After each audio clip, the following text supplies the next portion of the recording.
아동학대 혐의를 받고 있는 축구선수 손흥민의 아버지 손흥정 감독과 또 손흥민의 형 손흥윤 코치가 검찰 조사를 받았습니다. 네, 고소 사건이 경찰에서 검찰로 넘어온 뒤 첫 소환 조사인데요. 취재기자 연결해서 알아보겠습니다. 홍성욱 기자. 네, 강원 취재본부입니다. 네, 손흥정 감독 등이 조사를 받은 게 정확히 언젠가요? 네, 어제 피의자 조사를 받았는데 뒤늦게 알려졌습니다.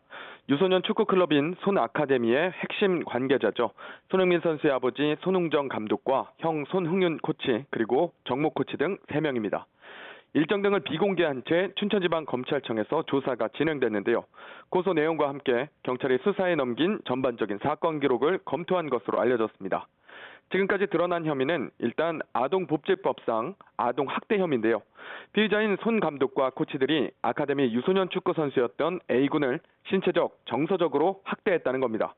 A군 측은 지난 3월 진행된 아카데미 일본 전지훈련과 강원도 춘천의 숙소 등에서 지속적인 폭행과 욕설, 그리고 체벌 등이 있었다며 손 감독과 코치 2명을 고소했습니다. 앞서 A군은 해바라기 센터에서 경찰 상담을 통해 손 감독과 코치들을 벌 주고 싶다고 직접 진술하기도 했습니다.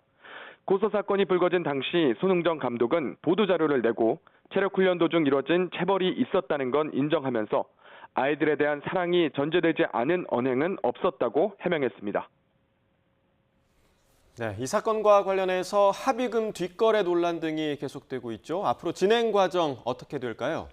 네, 맞습니다. 최근 피해 아동의 아버지, 그러니까 고소인 측이 피고소인인 손 감독 측 변호사에 합의금 일부를 지급하겠다고 제안하는 내용의 녹취록이 공개되기도 했습니다.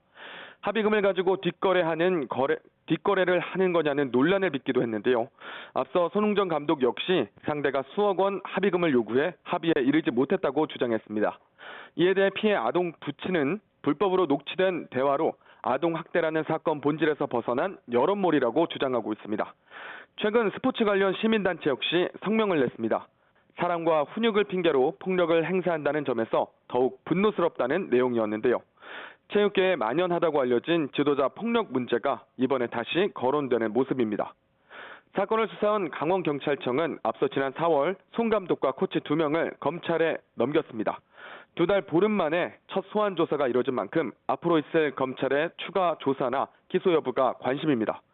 이번 사태가 터진 손축구 아카데미는 지난 2020년 강원도 춘천시 동면에 준공한 손흥민 축구공원에 자리 잡고 있는데요.